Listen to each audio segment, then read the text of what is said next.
അതിൻ്റെ അന്വേഷണം നല്ല നിലയിലല്ല മുന്നോട്ട് പോകുന്നത് എന്ന് വ്യക്തമായിരിക്കെ സുതാര്യവും ശക്തവുമായൊരു അന്വേഷണം ജുഡീഷ്യറിയുടെ മേൽനോട്ടത്തിൽ നടക്കണം എന്നാവശ്യപ്പെട്ടുകൊണ്ട്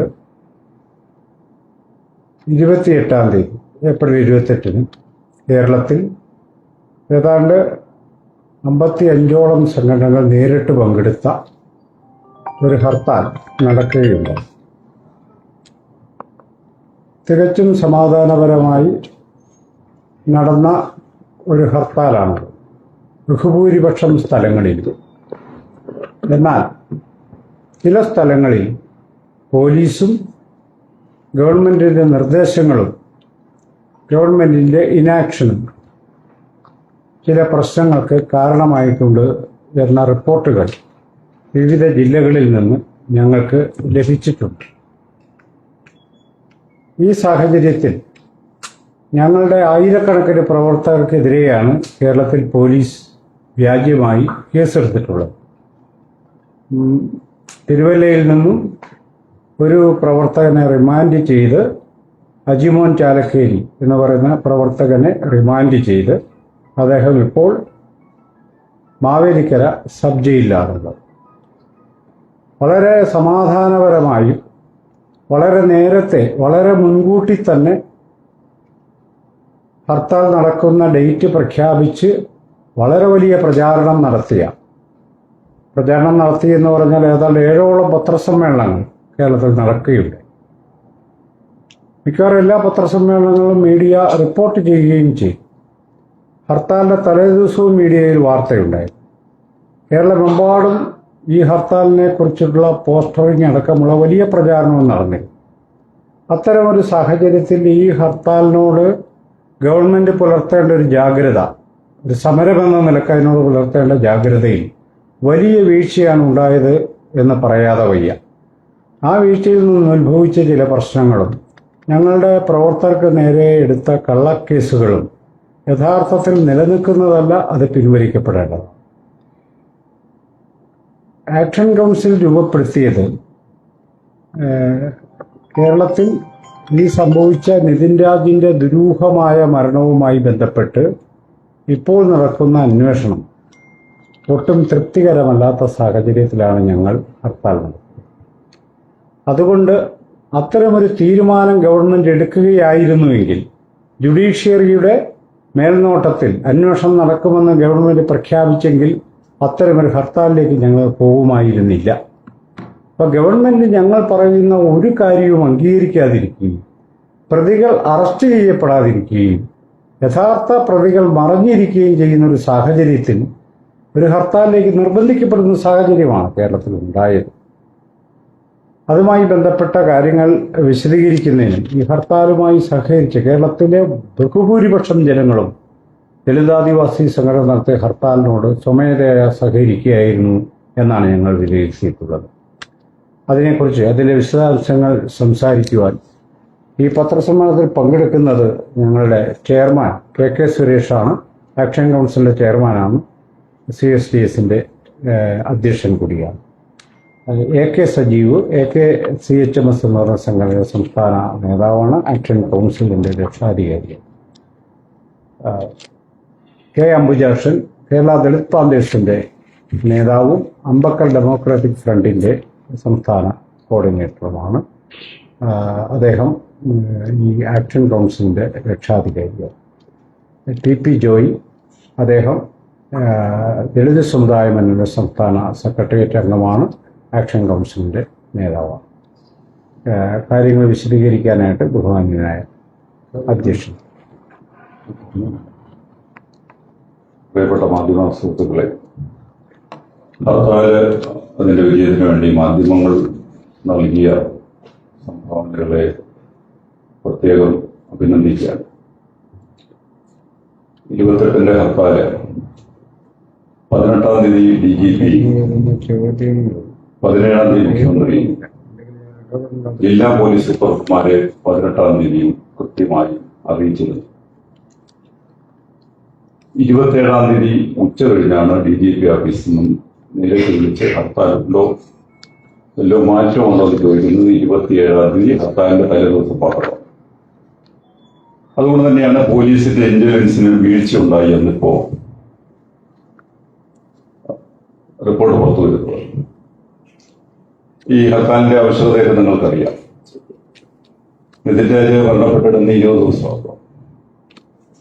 കുടുംബം കോളേജിലെ HOD-യും പ്രിൻസിപ്പളും മറ്റു 2 അധ്യാപകരെയും പ്രതികളാക്കി കേസെടുക്കണമെന്നും അവർ നടത്തിയ ജാതി പരാമർശത്തിന്റെയും ജാതിപതിയുടെയും ഫലമായിട്ടാണ് തന്റെ മകൻ മരണപ്പെടുകയോ സംശയാസ്പദമായ നിലയിൽ മരണം സംഭവിക്കുകയോ ചെയ്തിട്ടുള്ളത് എന്ന് കുടുംബം രേഖാമൂലം പരാതി കൊടുത്തിട്ട് നടപടികൾ സ്വീകരിച്ചില്ല. 1-2 കാരണങ്ങളുണ്ട്. ഒന്ന്, ഇതിൽ പ്രതികളായിരിക്കുന്ന റാമും സംഗീതയും ഒക്കെ കണ്ണൂർ രാഷ്ട്രീയവുമായി അല്പം ബന്ധമുള്ള ആളുകളാണ്.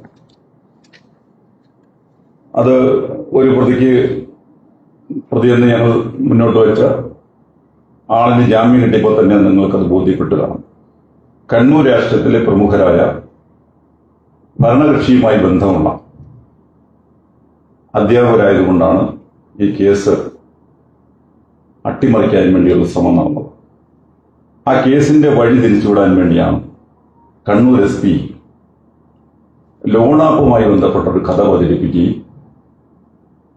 നോയിഡയിൽ ചെന്ന് വളരെ വേഗത്തിൽ ലോണാപ്പിലെ 3 പേരെ അറസ്റ്റ് ചെയ്ത് കൊണ്ടുവരികയും ഡിമാൻഡ് ചെയ്യിപ്പിച്ചത് വളരെ ചടുലമായ വേഗത്തിലാണ്. പക്ഷെ നിതിൻ രാജിന്റെ കുടുംബം പരാമർശിച്ച പ്രതികളെ അറസ്റ്റ് ചെയ്തിട്ടില്ല. 14,000 രൂപ ലോണെടുത്തതിന്റെ പേരിൽ ഒരു VDS വിദ്യാർത്ഥി ആത്മഹത്യ ചെയ്യേണ്ട യാതൊരു സാഹചര്യമില്ല എന്നുള്ളത് നമുക്ക് പറയാം. ഇനി അങ്ങനെ ഒരു ബാധ്യതയുള്ളൊരു ചെറുപ്പക്കാരനായിരുന്നെങ്കിൽ ആ കോളേജിൽ അധ്യാപകരെല്ലാം കൂടെ കൂടി 14,000 രൂപ വേണമെങ്കിൽ കൊടുക്കാമായിരുന്നു. സംഭവിച്ചതല്ല. 6 മാസമായി ആ കോളേജിൽ ഈ കുട്ടിക്കുണ്ടായ വിവിധ തരമായ പീഡനങ്ങൾ, നിറത്തിന്റെ പേരിലും ജാതിയുടെ പേരിലൊക്കെ പീഡനം. ഇത് നിതിൻ രാജിന്റെ വോയിസ് ക്ലിപ്പ് നിങ്ങൾക്ക് ഞങ്ങൾ കൈമാറാം. അതിനകത്ത് വ്യക്തതയായി പറയുന്നുണ്ട്. അതുകൊണ്ട് തന്നെ ഈ മരണം അധ്യാപകരുടെ ഭാഗത്തു നിന്നുണ്ടായ പ്രശ്നങ്ങൾ മൂലമാണ്. നിതിൻ രാജ് ആത്മഹത്യ ചെയ്തു എന്ന് ഞങ്ങൾ ഇപ്പോഴും വിശ്വസിക്കുന്നില്ല. അതിന്റെ എന്താണെന്നുള്ളത് പോലീസ് കണ്ടുപിടിക്കട്ടെ. 5-ാം നിലയിൽ നിന്നും ചാടിയെന്നാണ് പറയുന്നത്. 5-ാം നിലയിൽ നിന്ന് ചാടിയ ഒരു കുട്ടിക്കുണ്ടാകേണ്ട പരിക്കുകൾ മാധ്യമങ്ങളുടെ ശ്രദ്ധയിൽപ്പെട്ടിട്ടുണ്ടെന്നാണ് ഞങ്ങൾ വിചാരിക്കുന്നത്. ചെവിയിലൂടെ രക്തം അല്പം കട്ട പിടിച്ച് ഇറങ്ങിയിട്ടുണ്ട്. മറ്റ് പരിക്കുകൾ ഉള്ളിലാണ്. അത് തന്നെ സംശയം ജനിപ്പിക്കുന്നുണ്ട്. മാത്രമല്ല ഈ കോളേജിന് ചുറ്റും CCTV ഉണ്ട്. ആ ദിവസം CCTV കേടായിട്ടുണ്ട്. അന്ന് കോളേജിൽ വന്നിട്ടില്ല എന്ന് അധ്യാപകർ പോലീസിനോട് പറഞ്ഞു. ഇതിന്റെ ആ ദിവസം തന്നെ ഇവിടെ ഒന്നായിട്ട് CCTV ദൃശ്യങ്ങൾ പുറത്തു വന്നു. നിങ്ങൾ തന്നെ പുറത്തു കൊണ്ടത്. ഈ ഒരു സംശയാസ്പദമായ നിലയിൽ നിൽക്കുമ്പോഴാണ് കേരളത്തിലെ പട്ടികജാതി സംഘടനകൾ കമ്മീഷൻ ഓഫീസിലേക്കും SP ഓഫീസിലേക്കും കോളേജിലേക്കും നിരന്തരമായി സമരം നടത്തി. അത് ഗവൺമെന്റോ പോലീസോ കാര്യമായി എടുക്കാത്ത ഒരു സാഹചര്യത്തിലാണ് കേരളത്തിൽ 52ഓളം പട്ടികജാതി സംഘടനകൾ തുടക്കത്തിൽ, പിന്നീട് അത് 55 അധികമായിട്ടുണ്ട്. അവർ ഒത്തുചേർന്ന് ഒരു ആക്ഷൻ കൗൺസിൽ രൂപീകരിച്ചു. കുടുംബത്തിന്റെ അനുമതിയോടുകൂടിയാണ് രൂപീകരിച്ചത്. കുടുംബത്തിൽ ഞങ്ങളെല്ലാം പോയവരാണ്. അപ്പൊ ഞങ്ങൾ മുന്നോട്ട് വെച്ച പ്രധാനപ്പെട്ട ആവശ്യം ജുഡീഷ്യറിയുടെ മേൽനോട്ടത്തിൽ അന്വേഷണം നടത്തി കുറ്റക്കാരായ അധ്യാപകരെ അറസ്റ്റ് ചെയ്യണമെന്നാണ് ആവശ്യം. ലോണാപ്പല്ല ഞങ്ങളുടെ ആവശ്യം. ലോണാപ്പുമായിട്ട് ബന്ധപ്പെട്ട് എന്തെങ്കിലും പോലീസ് കണ്ടുപിടിക്കട്ടെ. ആ ആവശ്യം ഞങ്ങൾ മുന്നോട്ട് വെച്ചു. അതിന്മേൽ നിവേദനം കൊടുത്തു. നടപടി ഉണ്ടാകാത്തൊരു സാഹചര്യത്തിലാണ് ഈ സംഘടനയുടെ കോർഡിനേഷൻ തിരുവനന്തപുരത്ത് മഹാത്മാ അയ്യങ്കാളി സ്മാരക ഹാളിൽ വലിയ യോഗം നടത്തി. മാധ്യമങ്ങളൊക്കെ അവിടെ ഉണ്ടായിരുന്നു. അവിടെ വെച്ചെടുത്ത തീരുമാനമാണ് 28-ലെ ഹർത്താൽ. ആ ഹർത്താൽ ഞങ്ങൾ സമാധാനപരമായി നടത്തുമെന്ന് തന്നെയാണ് ഞങ്ങൾ പറഞ്ഞത്. കേരളത്തിൽ ആദ്യമായി ഹർത്താൽ നടക്കുന്നത് പോലെയാണ് ഇപ്പോൾ ചില മാധ്യമങ്ങളെങ്കിലും റിപ്പോർട്ട് പുറത്തോട്ട് പോകും. ഇന്ന് സോഷ്യൽ മീഡിയ വന്നിട്ടുള്ള ശബരിമല വിഷയവുമായി ബന്ധപ്പെട്ടുകൊണ്ട് ആചാര സംരക്ഷണ സമിതി നടത്തിയ ഹർത്താലിന്റെ മറവിൽ നടന്ന അക്രമ പ്രവർത്തനങ്ങൾ ഇന്ന് പൊതുസമൂഹം സോഷ്യൽ മീഡിയ വഴി പ്രചരിപ്പിക്കും. നിങ്ങളതൊന്ന് കാണണം. കേരളത്തിൽ കഴിഞ്ഞ് കുറേ നാളായി നടന്നിട്ടുള്ള അക്രമങ്ങൾ, ഹർത്താലുകൾ, സമരങ്ങൾ, എന്നിട്ട് നമ്മുടെ ഈ തെരഞ്ഞെടുപ്പിന്റെ കൊട്ടിക്കലാശത്തിന് കേരളത്തിൽ നടന്നത് ജനജീവിതം സ്തംഭിപ്പിച്ചുകൊണ്ടുള്ള കുട്ടിക്കലാശമാണ്. രാഷ്ട്രീയ പാർട്ടികൾ, എല്ലാ രാഷ്ട്രീയ പാർട്ടികളും അതെല്ലാം നടന്ന് കേരളത്തിലാണ് ഇപ്പോൾ പറയുന്നത്. ആദ്യമായിട്ടാണ് ഇവിടെ ഒരു ഹർത്താൽ നടന്ന പ്രതീതി ഉണ്ടാക്കി പട്ടിക വിഭാഗങ്ങൾ എന്തൊക്കെയോ കുഴപ്പങ്ങൾ സൃഷ്ടിച്ചുവെന്ന് വരുത്തി തീർക്കാനുള്ള ബോധപൂർവമായൊരു ശ്രമം പലയിടത്തും നടന്നു. ഒറ്റപ്പെട്ട ചില കാര്യങ്ങൾ ഉണ്ടായിട്ടുണ്ടെന്ന് ഞങ്ങൾ സമ്മതിക്കുന്നു. ഇപ്പോ മംഗലാപുരത്ത് പരീക്ഷയ്ക്ക് വന്ന കുട്ടികൾക്ക് എഴുതാൻ കഴിഞ്ഞില്ല, സർവകലാശാല പരീക്ഷയാണ് നടന്നതെന്നൊക്കെയാണ് പ്രചരണം ഉണ്ടായത്. നിങ്ങൾ അതേക്കുറിച്ചൊന്ന് അന്വേഷിക്കണം. അവിടെ സർവകലാശാല പരീക്ഷ നടന്നിട്ടില്ല. വടക്കേടിയിലെ മറ്റൊരു കോളേജ്, പ്രൈവറ്റ് മെഡിക്കൽ കോളേജിന്റെ ഒരു പരീക്ഷയാണ് നടന്നത്. നിങ്ങൾക്ക് അന്വേഷിച്ച് റിസർച്ച് ചെയ്താൽ മതി. പ്രൈവറ്റ് മെഡിക്കൽ കോളേജിന്റെ പരീക്ഷയാണ് നടന്നത്. അവർ ഈ ഹർത്താലിനെ സംബന്ധിച്ച് അറിഞ്ഞിട്ടുണ്ട്. മാധ്യമങ്ങൾ വഴി, ഇംഗ്ലീഷ് മാധ്യമങ്ങൾ വരെ ഇതിനെ സംബന്ധിച്ച് റിപ്പോർട്ട് ചെയ്യും. NDTV ഒക്കെ റിപ്പോർട്ട് ചെയ്തിട്ടുണ്ട്. അപ്പൊ വേണമെങ്കിൽ ആ പരീക്ഷ മാറ്റിവെക്കാവുന്നതായിരുന്നു.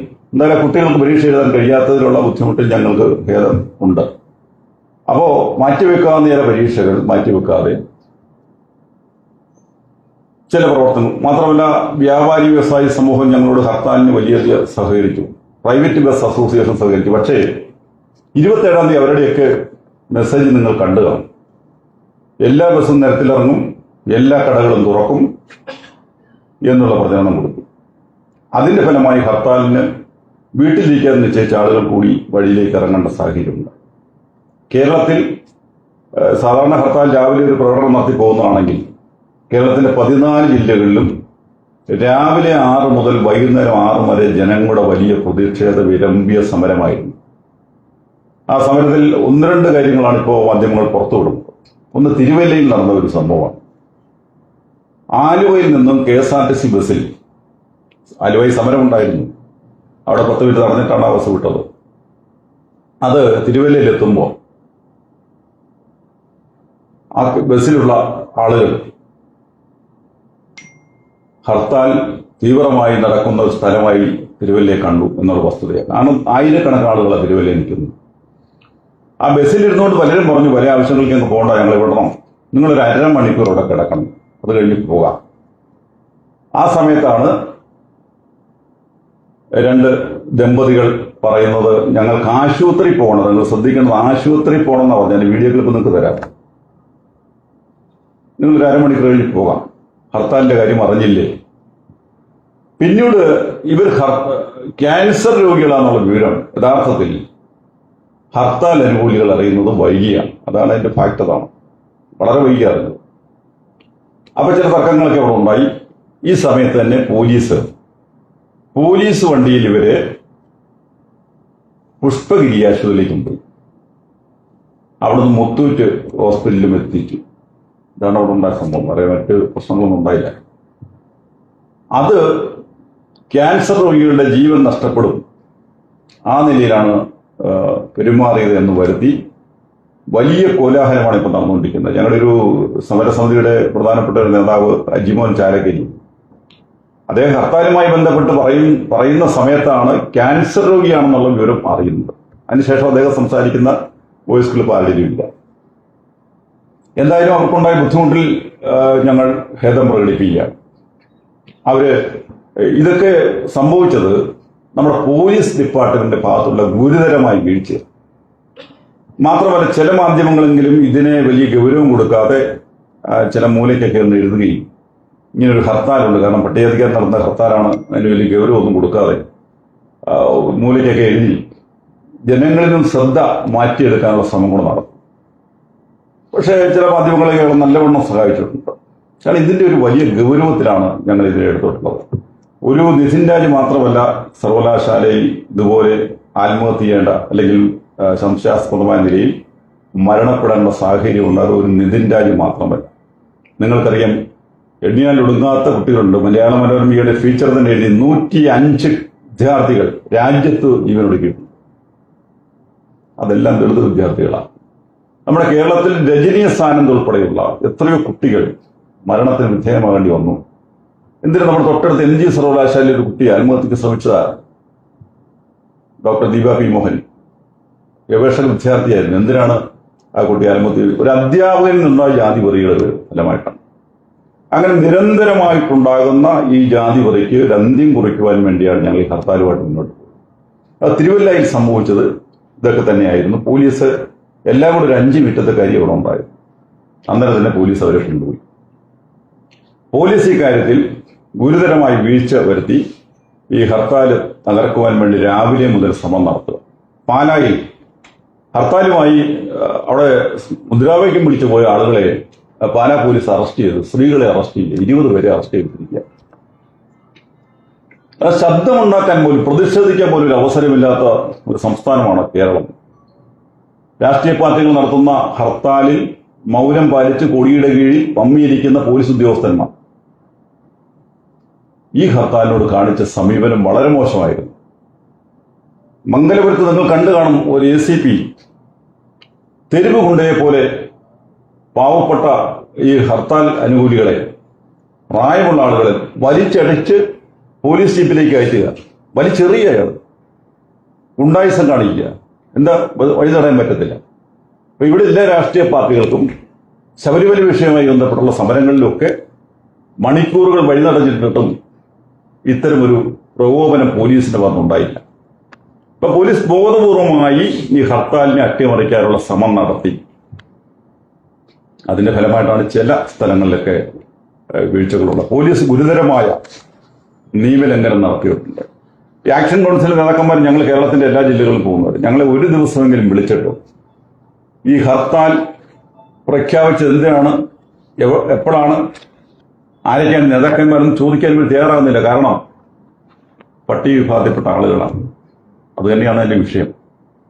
അതുകൊണ്ട് കേരളം കണ്ട ഒരു വലിയ ഹർത്താൽ നടത്തുവാൻ ഞങ്ങൾ കഴിഞ്ഞത് നീതിക്ക് വേണ്ടിയുള്ള ഒരു സമരമായിരുന്നു.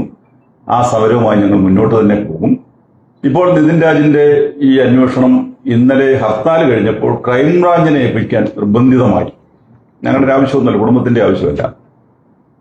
അപ്പൊ ഹർത്താലിന് കുറവില്ല, അതൊക്കെ നടക്കുന്നുണ്ട്. ക്രൈംബ്രാഞ്ചിനെ ഏൽപ്പിക്കാൻ തയ്യാറായി. കാരണം പോലീസ് വീഴ്ച വരുത്തിയത് ഇപ്പം പിടികിട്ടിയുകൊണ്ടാണ് ക്രൈംബ്രാഞ്ചിനെ ഏൽപ്പിച്ചത്. ഇപ്പോൾ ആക്ഷൻ കൗൺസിൽ ആവശ്യപ്പെടുന്നത് ജുഡീഷ്യറിയുടെ മേൽനോട്ടത്തിൽ കേസ് അന്വേഷണം നടത്തണം. അതല്ലാതെ ഇതിന്റെ വസ്തുത പുറത്തോട്ട് വരത്തില്ല. കാരണം കണ്ണൂർ രാഷ്ട്രീയത്തിലെ പ്രഗത്ഭന്മാരായ ചില ആളുകളാണ് ഈ അധ്യാപകരെ സംരക്ഷിക്കുന്നത് എന്നാണ് ആക്ഷൻ കൗൺസിലിനെ സൂചിപ്പിക്കാനുള്ളത്. അതുപോലെ തന്നെ മറ്റു ചില കാര്യങ്ങളുണ്ടെന്ന് നേതാക്കന്മാർ വിശദീകരിക്കും.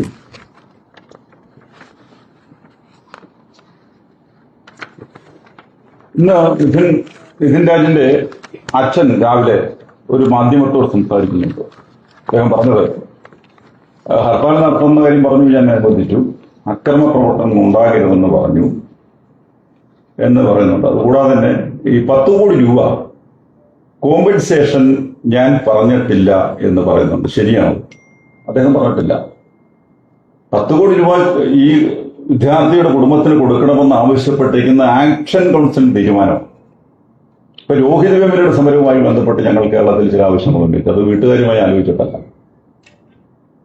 അപ്പോ അത്തരം ഒരു വാർത്ത പുറത്തുവിട്ട് ഇന്ന് രാവിലെ തന്നെ ഈ കുടുംബത്തിന്റെ ശ്രദ്ധ മാറ്റുവാനും ക്യാൻസർ രോഗികളെ തടഞ്ഞതുകൊണ്ട് മറ്റു കുഴപ്പങ്ങളുണ്ടാക്കിയ വ്യാപകമായി ഏതെങ്കിലും ഒരു ബസ്സിനിട്ട് കല്ലെറിഞ്ഞതായിട്ട്, ഏതെങ്കിലും ഒരു വാഹനത്തിന്റെ കാറ്റഴിച്ചു വിട്ടതായിട്ട്, ഏതെങ്കിലും ഒരു കടക്കെട്ട് കല്ലെറിഞ്ഞതായിട്ട് ആർക്കെങ്കിലും പറയാൻ പറ്റുമോ? ഇല്ല. അത്രയും നിർദ്ദേശങ്ങൾ കൊടുത്താണ് ഈ ഹർത്താൽ നടന്നത്. ബോധപൂർവമായി വീണ്ടും പല സ്ഥലങ്ങളിലും കേസെടുത്തിരിക്കുക. അപ്പൊ ഇത് പോലീസിന്റെ ഭാഗത്തുള്ള വീഴ്ച മറച്ചു വെക്കാൻ വേണ്ടി ഇപ്പോൾ ഹർത്താൽ പ്രഖ്യാപിച്ച ആളുകൾക്കെതിരെ ഹൈക്കോടതി, വെക്കേഷൻ കോടതി സ്വയമേധ കേസെടുക്കാൻ തീരുമാനിച്ചു. ഹർത്താൽ പ്രഖ്യാപിച്ചിട്ട് 6 മണിക്കൂർ കഴിയുമ്പോൾ തന്നെ ഹൈക്കോടതി ഇടപെടുക ഞാൻ അഭിനന്ദിക്കുക. കാരണം ഹൈക്കോടതി ഇങ്ങനെയുള്ള കാര്യങ്ങൾക്ക് ഇടപെട്ടിരുന്നെങ്കിൽ എന്തെന്ന് ഞങ്ങൾ ആഗ്രഹിക്കുക. കാരണം നിതിൻ രാജിന്റെ വിഷയം ഇവിടെ നടക്കുന്നു. പട്ടികജാതിക്കാർ 158 കോടി രൂപ ലാപ്സാക്കിയതിന്റെ പേര് ഞങ്ങൾ കൊടുത്തിട്ടുണ്ട്. മാസം കഴിഞ്ഞു പലതും. പല കേസിലും ആദിവാസികളുടെ ഭൂപ്രശ്നത്തിൽ ഭൂരഹിതരുടെ വിഷയത്തിൽ ഞങ്ങൾ വിട്ടുകൊടുത്തിട്ടുണ്ട്. സഡൻ നടപടിയെടുക്കാൻ കോടതിക്ക് കഴിയുന്നില്ല. എന്തുകൊണ്ടാണ് ഇത്തരത്തിലുള്ള നടപടി കോടതി എടുത്തത് എന്ന് നിയമപരമായി ഞങ്ങൾ ചോദ്യം ചെയ്യും. ഹൈക്കോടതി രജിസ്ട്രാർക്ക് ഉൾപ്പെടെ പരാതികൾ ഞങ്ങൾ അയച്ചു കഴിഞ്ഞു. ഇത് നിയമരംഗത്ത് വിദഗ്ധരുമായി ആലോചിച്ച് ഹൈക്കോടതിയുടെ ഇടക്കാല ബെഞ്ച് വെക്കേഷൻ ബെഞ്ചിന്റെ ഈ ഉത്തരവ് നിയമവിരുദ്ധമാണ് എന്ന് ഞങ്ങൾ കോടതിയിൽ ബോധിപ്പിക്കാനുള്ള ശ്രമങ്ങൾ ആരംഭിച്ചു കഴിഞ്ഞിട്ടുണ്ട്. ഹർത്താലുമായി ബന്ധപ്പെട്ട് ഇപ്പോൾ നടത്തുന്ന ഈ സമരം തുടരുക തന്നെ ചെയ്യും. ഇപ്പൊ കുടുംബത്തെ കൂട്ടുപിടിച്ചുകൊണ്ട് ചില ആളുകൾ ചില ശ്രമങ്ങൾ ഇപ്പോൾ നടന്നത്. അതുകൊണ്ടാണ് ഇന്ന് രാവിലെ ആ വാർത്ത വന്നതും ഇപ്പോൾ അവിടെ CPM-ന്റെ സെക്രട്ടറി ഗോവിന്ദമാഷ് എത്തി വീടിന് തറക്കല്ലിടുക. 19-ാം തീയതി വീടിന് തറക്കല്ലിടാൻ തീരുമാനിച്ച സമയത്ത് കുടുംബം പറഞ്ഞു, എന്റെ മകനെ അറസ്റ്റ് ചെയ്യണം, അതാണ് എന്റെ ആവശ്യം, വീടല്ല എനിക്ക് ആവശ്യം. അതിനുശേഷം ആക്ഷൻ കൗൺസിൽ വീട് വെച്ചു കൊടുക്കാൻ തീരുമാനിച്ചു. ഇന്ന് തറക്കല്ലിടാൻ നിർബന്ധിതമായിരിക്കുന്നു ഒരു രാഷ്ട്രീയ പാർട്ടിയുടെ സെക്രട്ടറി. എന്താ കാരണം? ഇവിടെ കേരളത്തിൽ ഭൂരഹിതരായ ആളുകളില്ല. അതിദാരിദ്ര്യമുക്ത കേരളമായ കേരളത്തിൽ, ഈ നമ്മുടെ സാക്ഷര കേരളത്തിൽ വീടും ഭൂമിയില്ലാത്ത ആരുമില്ലെന്നാണ് നമ്മളെല്ലാം പറഞ്ഞു പഠിപ്പിച്ചു വെച്ചിരിക്കുന്നത്.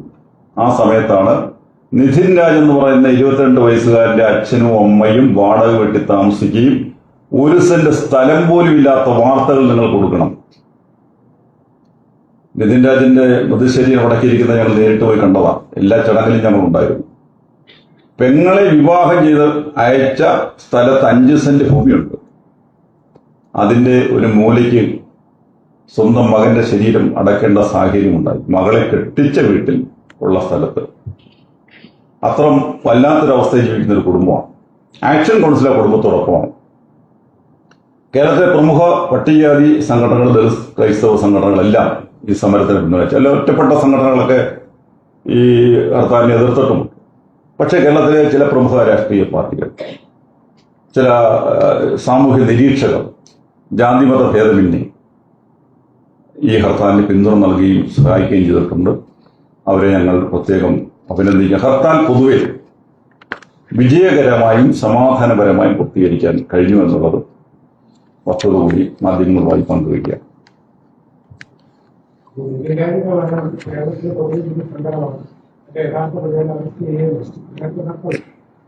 ജനങ്ങളെ ബുദ്ധിമുട്ടിക്കൊണ്ടുള്ള ഹർത്താൽ നമുക്ക് തികച്ചും പ്രാഥമികമായ ഒരു സമരമാണ്. 21-ാം പുതിയ തലമുറ ഈ ചില പ്രാഥമിക സമരങ്ങൾ കണ്ടു. നേരത്തെ പറഞ്ഞപ്പോൾ തന്നെ ഇഷ്ടപ്പെട്ട കോട്ടയത്ത് തന്നെ വളരെ ബലമായിട്ട് കടകൾ അടപ്പിക്കുന്ന ജനങ്ങൾ കണ്ടാണ്. ജനങ്ങളെ കടകൾ അടപ്പിക്കുന്ന ഇത് പറയുന്നു. നേരത്തെ CSPS നടത്തിയിരുന്ന പ്രശ്നങ്ങളെ പ്രകടനങ്ങളൊക്കെ ഇത്തരം സമാധാനങ്ങളുണ്ട്. അത് മാറുകയാണ്. അപൂർവം ചില കടകൾ കോട്ടയത്ത് തുറന്നു വെച്ചു. വൈകാരികമായി അങ്ങനെ ഇടപെടലുണ്ടായതിന്റെ കാരണം തലേ ദിവസത്തെ അവരുടെ പ്രസ്താവനയാണ്, ഞങ്ങൾ ബലമായി തുറക്കും. ഇവിടുത്തെ CPM-ഓ കോൺഗ്രസോ BJP-യോ ഹർത്താൽ നടത്തിയാൽ ബലമായി ഞങ്ങൾ തുറക്കുമെന്നൊരു അസോസിയേഷനും പറയത്തില്ല. അപ്പൊ ഇവിടുത്തെ പാവപ്പെട്ട ദളിതരായ ആളുകൾ ഒരു ഹർത്താൽ ന്യായമായ ആവശ്യം നടത്തുമ്പോൾ വെല്ലുവിളി വന്നതിന്റെ ഭാഗമായിട്ട് തുറക്കണ്ടെന്ന് ലുലു മാളിനോടും പറഞ്ഞു. ലുലു മാൾ കേരളത്തിൽ ആദ്യമായി അടപ്പിച്ച ദളിത് ഹർത്താലായിരുന്നു ആദ്യം. കേരളത്തിൽ ലുലു മാൾ ആരും ഇതുവരെ അടപ്പിച്ചിട്ടില്ല. പക്ഷെ കോട്ടയത്തിൽ ലുലു മാളിന്റെ ഷട്ടർ താത്തു. അങ്ങനെ ചില സംഭവങ്ങൾ ഉണ്ടായിട്ടുണ്ട്. അവിടെ ഒന്നും അനിഷ്ട സംഭവങ്ങൾ ഉണ്ടായിട്ടില്ല. ഇക്കാര്യത്തിൽ ഇന്നലെ മുതലുള്ളൊരു വിവാദമാണിത്. ഈ പറയുന്ന മനുഷ്യാവകാശം ലംഘിക്കുന്നു, പൗരാവകാശം ലംഘിക്കുന്നു, അക്രമം കാണിക്കുന്നു എന്ന പ്രചാരണം ഇന്നലെ മുതലേ ഉണ്ട്. ഞങ്ങൾക്ക് അതിനകത്ത് കൃത്യമായൊരു വിശദീകരണം. ഞങ്ങൾ എല്ലാ നിയമ നടപടികളും സ്വീകരിച്ചുകൊണ്ട് അറിയിക്കേണ്ടവർക്ക് കൃത്യമായി ടൈം ബൗണ്ടായിട്ട് അവരെ അറിയിച്ചുകൊണ്ട് 2 ആഴ്ചകൾക്ക് മുമ്പേ കേരളത്തിൽ വാർത്ത വന്നൊരു കാര്യമാണ് ഈ ഹർത്താൽ.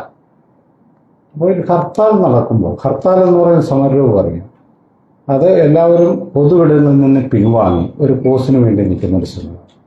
ആ സമരത്തിന്റെ ഒരു ജനകീയ മുഖം ഇന്ത്യക്കകത്തുണ്ടാക്കിയത് ഗാന്ധിയാണെന്ന് ഓർക്കണം. അപ്പൊ ഇപ്പോ നമ്മളിത് പറയുമ്പോൾ നമ്മൾ വ്യാപാരി വ്യവസായി ഏകോപന സമിതിയോട് പറഞ്ഞു നിങ്ങൾ സഹകരിക്കണം. ഇത് ദളിതരുടെ മാത്രം കാര്യമല്ലല്ലോ. ഇവിടെ കുട്ടികൾ ആത്മഹത്യ ചെയ്യാൻ പാടില്ല. അത് കച്ചവടക്കാരൻ്റെ കൂടെ ഒരു താല്പര്യമായി മാറണം. ബസ് ഓണേഴ്സിനോട് പറഞ്ഞു, ഹോട്ടൽ ആൻഡ് റെസ്റ്റോറൻറ്റ് അസോസിയേഷനോട് പറഞ്ഞു. അവരെല്ലാവരും സഹകരിക്കുകയാണെങ്കിൽ തികച്ചും ശാന്തമായ സമരം തന്നെ നടക്കും. അപ്പൊ അതിനോടൊരു വെല്ലുവിളി ഉയർത്തുന്ന വിധം നേരത്തെ പറഞ്ഞതുപോലെ ഞങ്ങൾ തുറക്കും, ഞങ്ങൾ വണ്ടി ഓടിക്കും, ഇവരാരെയും വെല്ലുവിളിക്കുന്നു? കേരളത്തിലെ 60 ലക്ഷത്തോളം വരുന്ന ഒരു സമുദായമാണ് ദളിത് സമുദായം. അവരൊരു പ്രക്ഷോഭം പ്രഖ്യാപിക്കുമ്പോൾ ഞങ്ങൾ ബലമായി കട തുറക്കുമെന്ന് പറയുന്നു. ഇവരാരെയും വെല്ലുവിളിക്കുന്നു? അതിൻ്റെ നൈതികത എന്താണ്? അത് നമ്മൾ നോക്കണ്ടേ? യഥാർത്ഥത്തിൽ കേരളം തലതാഴ്ത്തേണ്ട ഒരു സംഭവം ഉണ്ടാകുമ്പോൾ, അതിനെതിരെ ഒരു സമരം ഉണ്ടാകുമ്പോൾ അതിനോട് ഐക്യദാർഢ്യം, ഒരു ദിവസമല്ലേ ഉള്ളൂ, ഐക്യദാർഢ്യപ്പെടേണ്ട ഇവർ ഞങ്ങൾ ബലമായിട്ട് വണ്ടി ഓടിക്കും എന്ന് പറയുന്നതിൽ ഒരു ക്രൈമുണ്ട് എന്ന് നമ്മൾ കാണണം. അപ്പം ഞങ്ങളെ സംബന്ധിച്ച് ഹർത്താൽ നടക്കുന്നു, ഹർത്താൽ ദിവസം വണ്ടി ഓടിക്കോട്ടെ, കട തുറന്നോട്ടെ, എന്തിനാ ഹർത്താൽ നടക്കണം? ഹർത്താൽ ഒരു സമരരൂപമാണ്. ആ സമരരൂപത്തിൽ ചില അവകാശങ്ങൾ, ചില നിയമങ്ങൾ എല്ലാ സമരത്തിലും ലംഘിക്കപ്പെടും. ഈ സമരം തന്നെ നിയമലംഘനമാണെന്ന് ഒരു പ്രാഥമിക പാഠം നമ്മൾ മനസ്സിലാക്കണം. ഇവിടെ യാത്ര ചെയ്യാൻ ആൾക്കാർക്ക് അവകാശമില്ലേ? നിങ്ങൾക്ക് ആ അവകാശം തടയാൻ എന്താണ് റൈറ്റ് എന്ന ചോദ്യം ഇന്നലെ ഞങ്ങൾ നേരിടുകയുണ്ട്. തീർച്ചയായും ആൾക്കാർക്ക് അവകാശമുണ്ട്. ഈ അവകാശങ്ങളൊക്കെ അബ്സല്യൂട്ടായ അവകാശമൊന്നുമല്ല. ഒരവകാശവും അബ്സല്യൂട്ട് റൈറ്റ് അല്ല. കോൺസ്റ്റിറ്റ്യൂവന്റ് അസംബ്ലിയിലെ ഡിബേറ്റ് വായിച്ചാൽ ഫണ്ടമെന്റൽ റൈറ്റ് അബ്സല്യൂട്ട് ആണോ അല്ലയോ എന്നുള്ള ക്വസ്റ്റ്യൻ അവിടെ ചർച്ച ചെയ്തത്. അബ്സല്യൂട്ട് അല്ലാതെ അവർ കണ്ടെത്തുന്നത് കണ്ടീഷണലാണ്. അത് ഇന്നലത്തെ കേരളത്തിന്റെ ദിവസം it is not a normal day. അതൊരു നോർമൽ ദിവസമല്ല. ഒരു സമരം പ്രഖ്യാപിക്കപ്പെട്ട, ഹർത്താൽ പ്രഖ്യാപിക്കപ്പെട്ട ഒരു ദിവസമാണ്. അന്ന് ആ ഹർത്താലിനോട് പരമാവധി ഐക്യപ്പെട്ട് മാറി നിൽക്കുക എന്നുള്ളതാണ്. ചെയ്യാതെ വന്നവർ ചില ദുരിതങ്ങൾ അനുഭവിച്ചിട്ടുണ്ടാവും. അതിൻ്റെ ഉത്തരവാദിത്വം യഥാർത്ഥത്തിൽ പോലീസും ഗവൺമെന്റും ഏറ്റെടുക്കേണ്ടത്. അതല്ലാതെ സമരസമിതിക്ക് അതിൻ്റെ ഉത്തരവാദിത്വം ഏറ്റെടുക്കേണ്ട കാര്യമില്ല. അബ്നോർമൽ ഡേയിൽ ഇപ്പം നമ്മളൊരു സ്ഥാപന മേധാവിയെ തടഞ്ഞു വെക്കുക തൊഴിലാളികൾ, അവിടെ ഒരു റൈറ്റ് ലംഘനമുണ്ട്. ആ സ്ഥാപന മേധാവിയുടെ അവകാശത്തെ തൊഴിലാളികൾ തകർക്കുക ചെയ്യുന്നത് എല്ലാ സമരത്തിലും ഇത് നടക്കുന്നുണ്ട്. അതുകൊണ്ട് ഞങ്ങൾ പ്രത്യേകമായി എന്തോ ഒരു അവകാശ ലംഘനം നടത്തി എന്ന നിലക്കുള്ള വ്യാഖ്യാനങ്ങൾ ശരിയല്ല. സമരം ചെയ്യുന്നവരെല്ലാവരും ചില അവകാശങ്ങൾ ലംഘിക്കാൻ, ചില നിയമങ്ങൾ ലംഘിക്കാൻ. AK സജീവ് പ്രതിയാണ്, ഈ കേസിൽ പ്രതിയാണ്. നിയമം ലംഘിച്ചുകൊണ്ടാണ് പ്രതിയായി പോകുന്നത്. അതാണ് സമരം എന്ന് പറയുന്നത്. അപ്പൊ ഞങ്ങൾ മാത്രം ദളിതർ ഹർത്താൽ കോൾ ചെയ്തപ്പോൾ അവരെന്തോ ആക്രമണകാരികളായി ഇടപെട്ടു എന്ന നിലക്കുള്ള പ്രചാരണം, അത്തരം സ്റ്റോറികൾ നിർമ്മിച്ച് ബോധപൂർവമായി പ്രചരിപ്പിക്കുക, ഇത്തരം കാര്യങ്ങൾ നടക്കുന്നു. ഞങ്ങൾക്ക് ഇതിനെക്കുറിച്ച് ഉത്തമ ബോധ്യമുണ്ട്. പരമാവധി ഇത്രയും സമാധാനപരമായി പബ്ലിക് പ്രോപ്പർട്ടി നശിപ്പിക്കാത്ത ഏതെങ്കിലും ഒരു ഹർത്താൽ നിങ്ങൾക്ക് ചൂണ്ടിക്കാണിക്കാമെങ്കിൽ ഞങ്ങൾ പറയാം. ഞങ്ങളുടെ ഹർത്താൽ ആക്രമണ സംഭവങ്ങൾ ഒരു കേസ് പോലും ഇല്ല സുഹൃത്തെ. ഈ ഫാബ്രിക്കേറ്റ് ചെയ്ത 2-3 കഥകളല്ലാതെ ഫാബ്രിക്കേറ്റ് ചെയ്തതെന്ന് പറയുന്നത് ഈ കക്ഷി ക്യാൻസർ രോഗിയാണെന്ന് അറിഞ്ഞതിന് ശേഷം അവരെ തടഞ്ഞിട്ടില്ല, അവരെ പോകാൻ അനുവദിക്കാതിരുന്നിട്ടില്ല, അവരുമായി എന്തെങ്കിലും സംഘർഷത്തിൽ ഏർപ്പെട്ടു. അറിയുന്നതിന് മുമ്പുള്ള സംഭാഷണത്തെക്കുറിച്ച് അല്ല ഞാൻ അറിഞ്ഞതിന് ശേഷം 24 കുട്ടികൾ മാത്രമാണ് പരീക്ഷ എഴുതാതെ പോയത്. 100 കുട്ടികൾക്ക് പരീക്ഷ എഴുതാൻ പറ്റിയിരുന്ന വ്യാജ്യ പ്രചാരണമാണ് കേരളത്തിൽ നിന്ന്. ബാക്കി 300 കുട്ടികളെ പറ്റിയാണ് പരീക്ഷ എഴുതി. ബാക്കി 267 കുട്ടികൾ എങ്ങനെ പരീക്ഷ എഴുതി? അതല്ല നമ്മൾ ആലോചിക്കാത്തത്. Private college. അപ്പോൾ ഈ പ്രൈവറ്റ് കോളേജിൽ 300 കുട്ടികളുടെ എൻട്രൻസ് എക്സാമിനേഷൻ എഴുതി 23 കുട്ടികൾക്ക് എഴുതാൻ കഴിയാതെ പോയത് അതിന്റെ മാതാപിതാക്കൾ ഈ ഹർത്താലിനെ അണ്ടർ എസ്റ്റിമേറ്റ് ചെയ്തുകൊണ്ടാണ്. ഇവരാരെങ്കിലും പറഞ്ഞോ? പോലീസിനോട് വന്ന് പറഞ്ഞോ?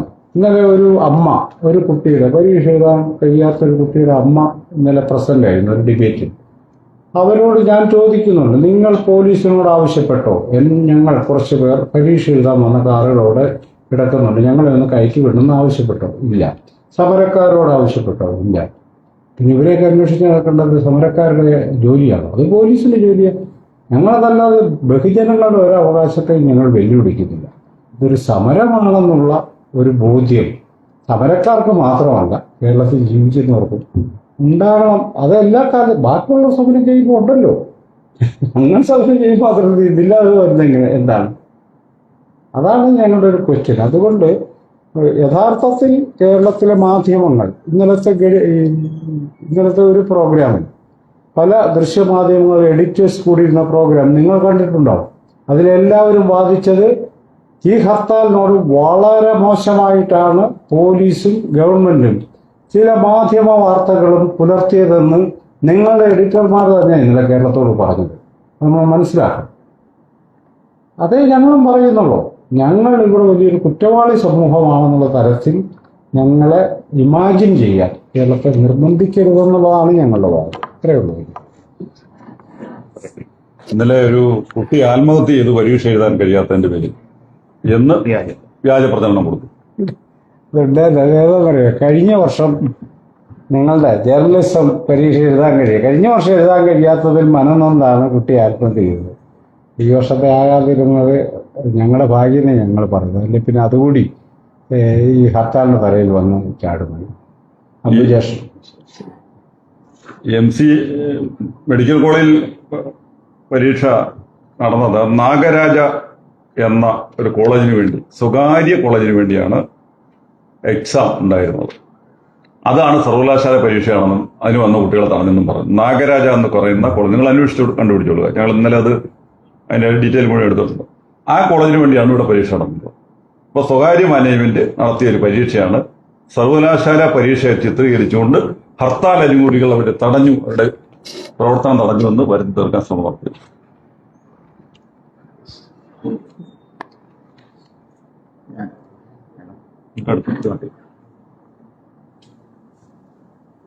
ഞാൻ പറയാൻ ആഗ്രഹിക്കുന്നത്,